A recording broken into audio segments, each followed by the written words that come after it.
This week we end Chumash Shmos.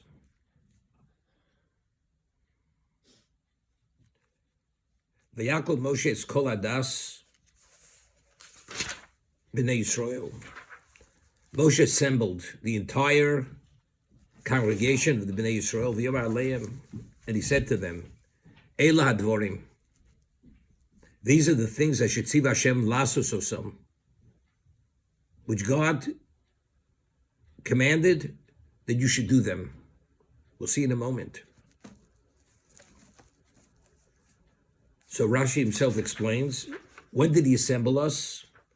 L'mochris Yom Kippurim, k'shiyorad minahor. This is the day after Yom Kippur when he came down from the mountain. This is when he came down with the Lucha Shnios, came down with the second set of tablets. And then the next day he begins telling us about the laws of Shabbos, that a Jew is not permitted to violate the Shabbos. As it says, Sheishes Yom Teosim Elocho, Uvayam Shvi Yeh Lochem Kodesh. 6 days your work shall be done, and on the 7th day it should be holy. Shabbos Shabbos and Hashem. Shabbos Shabbos. So Rashi explains in last week's parsha, what's the reiteration of Shabbos? Meaning not only is Meleches Avoda not permitted, but even food-related activities. We know Yom Tov, food-related activities are permitted. It's only something which is not food-related is not permitted. Shabbos, there's no differentiation. Any creative activity, whether it's food-related or not food-related, it's not permitted. Whoever does this creative activity on Shabbos will die. Now, the Gemara tells us in Shabbos how many classifications, categories of creative activity are not permitted? 39. Now, what does it mean 39? If a person goes and violates all the 39 creative activities, any negative commandment which carries a liability of death penalty or kore, spiritual excision, if one violates it inadvertently, one has to bring a chatos. One has to bring a sin offering. If one violated all 39 creative activities inadvertently, he wakes up Shabbos morning, he believes it's Sunday, and he goes and transgresses every one of the 39 creative activities, classifications. How many sin offerings does he have to bring? He has to bring 39. 39 sin offerings. Now, regarding laws of Shabbos, we have two things. We have a classification called Av. That is the primary classification. That's the category. Then we have sub-levels of that category. For instance, you're not permitted to plant on Shabbos. What's planting? So the Gemara says, if you put a seed in the ground, that's planting. If you put a sapling in the ground, that's planting. What about if you water a plant or you prune a tree? That's called a tolda. That's a derivative of it has a semblance of the primary classification of malacha. Since both activities enhance the growth of the tree or of the plant, the pruning or the watering, therefore one is in violation as if you violated the primary category. So what's the halachic difference? Let's say a person goes and reaps and he plants on Shabbos. I'll give you an example. The Gemara tells us in the 7th parak in Shabbos that if a person goes and prunes a tree on Shabbos, and the tree needs pruning, and also when he prunes the tree, he has in mind he's reaping the wood because he wants wood for firewood. How many categories of malacha did he violate? He violated 2.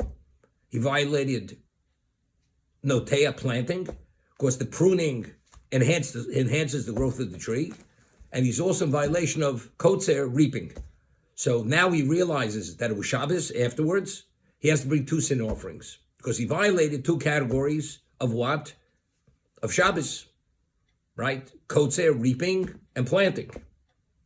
What would be if he inadvertently, he puts the sapling in the ground, one, and he goes and prunes another tree? Both done inadvertently. How many sin offerings does he have to bring? He has to only bring 1. Because since the reaping is a subcategory of planting, It's like he planted 2 saplings on Shabbos, not realizing it was Shabbos.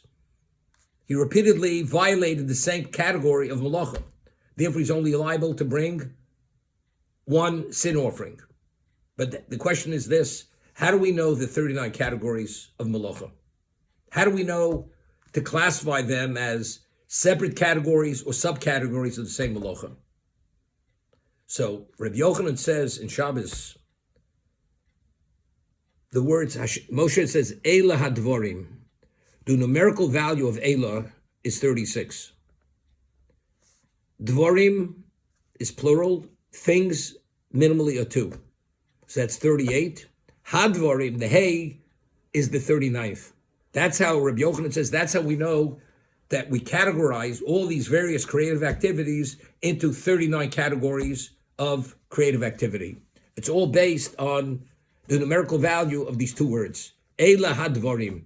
Eila numerical, and hadvorim minimally is 2, and the hay adds a 3rd one, that's 39. So Tosfos explains in Shabbos that what do we need? Hadvorim, we could just see that the various creative activities, everything is derived from the Mishkan. There were 39 creative activities done in the Mishkan. So he goes to explain that if we wouldn't have the number set by the Torah of 39, we may classify the subcategories as independent categories of malacha, and therefore, if you would violate them, you'd have more than 39 sin offerings. Because we're saying, if you violate a category and the subcategory, it's like repeatedly violating the same classification of creative activity. So we have to know how to classify them. It's all limited to 39. If let's say we do 45, let's say the subcategory we classify as a separate creative activity. It wouldn't go under the classification of one of the other creative activities. That means you violated another type of creative activity. So by having the number 39, we have to classify it in a way where the subcategories fit under the categories of each creative malacha. That's what Tosfos explains in Shabbos. Okay? Now, this thought I had on Shabbos, very interesting thought. If you remember, we'd said in the name of the Shalach Kodesh, when the Torah tells us that you should make holy vestments for Aaron Ubanov, Aaron and his children, and the vestments of the Kohen Gadol were lekavod u'letiferes, for honor and for glory, for glorification. So the Or Chaim HaKadosh explains, the Gemara tells us that Moshe Rabbeinu, the 7 days that he officiated, before Aaron and his children were installed, he wore a white tunic. So if you remember what I had said, that in the name of the Shalom Kadosh, that initially what was the vestment to serve God, and you were qualified to serve, and that was considered the holy vestment. That was the physical body. The body that Hashem created for Adam, pre-sin. The person is the soul. The vestment is the body, which facilitates the objective and the purpose of why man exists. That's the neshama. So the body is the vestment, and the neshama is the person. When Adam ate of the Eitz Hadas, what happened? Which was Ra, Tov Ra, that evil became intermingled and became part of the body. The body became disqualified. Therefore, the body no longer qualifies as the vestment to serve Hashem. It's a putrefied vestment. Moshe is the only human being where his body, due to his advancement of holiness, his body did not have that putrefaction. Therefore, as a result of that, his body qualified as a vestment. Therefore, he didn't need a vestment. Aaron, as great as he was not Moshe Rabbeinu. Therefore, for him to officiate as the high priest and his children as Kohanim, they needed the vestment to be the equivalent of the body. That's what the Shalom Kodesh had said. So I had mentioned, which is very interesting, that if the Mishkan, as we proved and we showed from the Midrash, the Mishkan, every creative activity of the Mishkan corresponds to one act of creation or the multiple acts of creation during the 6 days of creation. As a result of that, the Mishkan is a microcosm of existence.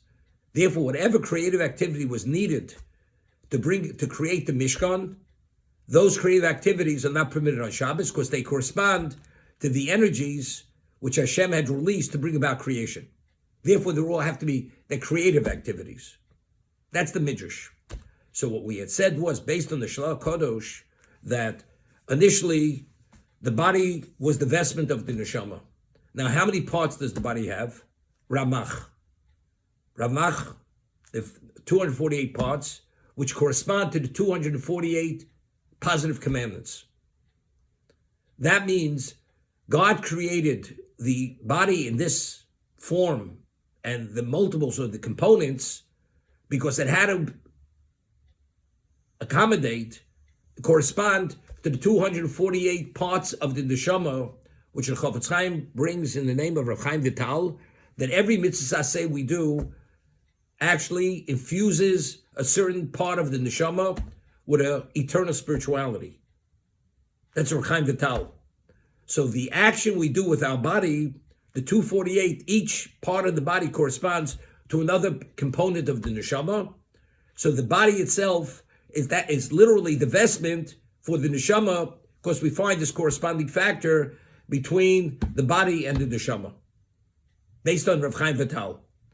So what happened? The body became putrefied. So they cannot function to be the vestment to officiate before God, meaning to have that direct connection to Hashem. No longer qualified. So who's the only one who's qualified? Shevet Levi. The Kohanim are the elite of the tribe of Levi because they did not participate in the golden calf. They were not tainted. Therefore, they were qualified that when they wore the vestment was the equivalent of the body. So the vestment corresponds to the what? To the Ramach. Evorim, because that is the replacement. We need something to replace the body, which the body corresponded to 248 parts of the soul. So the vestment corresponds to the body, which is 248, which is the vestment for the neshama. That's what we said. What I said right now is a review. So I was thinking, initially, the Luchos Rishonos, the first set of tablets, Moshe Rabbeinu ascended, and what did Hashem give him? It says that not only was the Ksav Hashem, not only was the writing of God, but even the Luchos, the physicality of the tablets, God created them. Luchos Shnios, after Moshe Rabbeinu broke the first Luchos, the second set of tablets, what did Hashem say to Moshe? You fashion the tablets, and I will etch onto those tablets the 10 commandments. So the Ksav is Ksav Elokim. The writing is God's writing. But the physicality of the tablet, that was what? That was fashioned by Moshe Rabbeinu. So it's interesting. So I was thinking that the Luchos Rishonos correspond to the Odom Prichet, Prisen, that not only was the neshama, the essence which serves God, even the body serves God. Luchos Rishonos, Hashem, not only was the writing God's writing, even the Luchos, the tablets, were God's tablets. Once Klal Yisrael sinned, and they were no longer worthy of Luchos Rishonos, how does the Luchos Shnios have to manifest themselves? The second set, Moshe has to create the tablet. This is the equivalent of what? Of the Big Day Kuna, of the vestments. You create, that will correspond to the Luchos Rishonos. But it's not God did not create that. And therefore, I will etch onto those tablets, I will etch the Aseres Dibros. And what does it say? The Gemara says in Avodah Zarah, what happened when the Moshe Rabbeinu broke the tablets? The writing was made of fire, the letters floated heavenward. Luchos Shnios, which was a different level, God etched those letters onto a man-made object, which were the 2 tablets. They stayed, but it was a different level. It was a different level of Torah. Now let's understand. I mentioned the name of the Ramchal. Before Adam ate of the Eitz Hadas, where was his neshama located? Within his body. Once his body became putrefied, the neshama ascended out of the body and it hovers over one's head. Every human being, where's the neshama located? Right above the head. Moshe Rabbeinu is the only human being ever that the neshama is within his body. His body qualifies to be the repository for the neshama. So with the Shalal Kodesh, it's very good. Because his body is the vestment. He needed no vestment. That's how holy his body was. The Luchas Rishonos, the words were on that tablet. But we were no longer worthy. It's like, and what does the Gemara say? Before the Chet Egel, Klal Yisrael reverted back to pre-sin. Death had no relevance to them. So what level of Torah did they need? Were they worthy of? It was a much more advanced level. That Torah would totally spiritualize them because they themselves were an entity of spirituality. Because that evil, which was as a result of the Eitz Hadas, was actually expunged from them because of the experience of Sinai.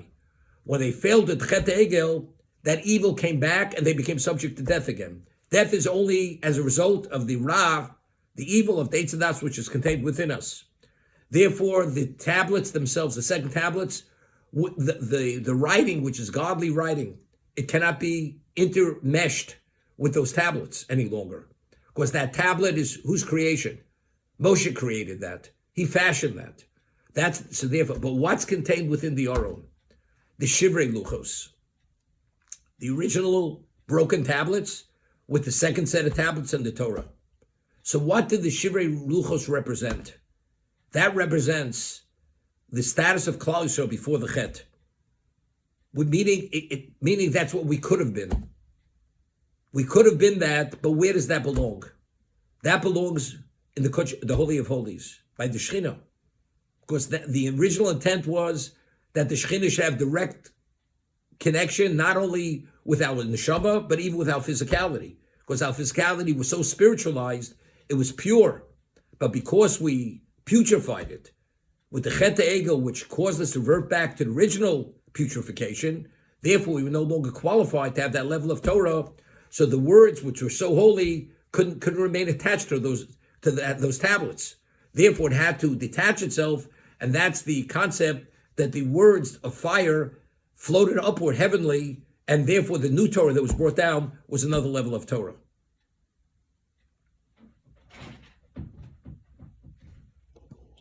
You know, every Shabbos we say, Shachris, Yismach Moshe Mados Chelko, Ki Evenem Korasalo.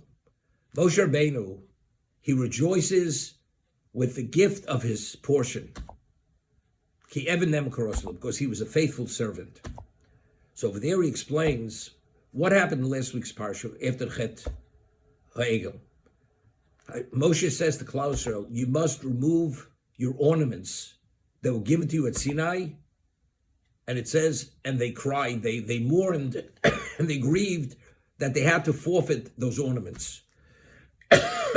What ornaments are we speaking about? We're not talking about physical jewelry.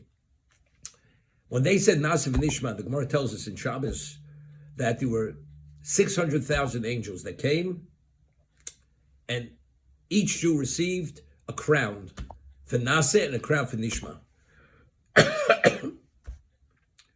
As a result of which means it was another dimension of spirituality.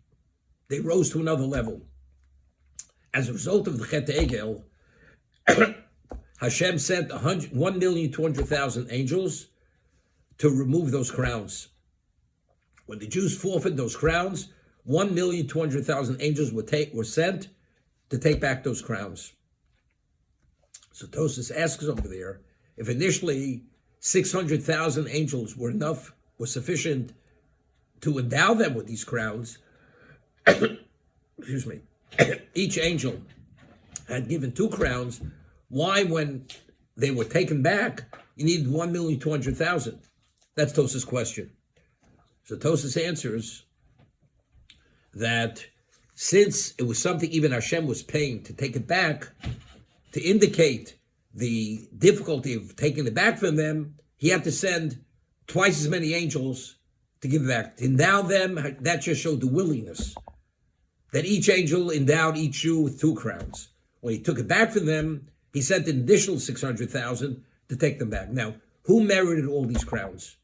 All these levels of spiritual distinction, who is the beneficiary of them?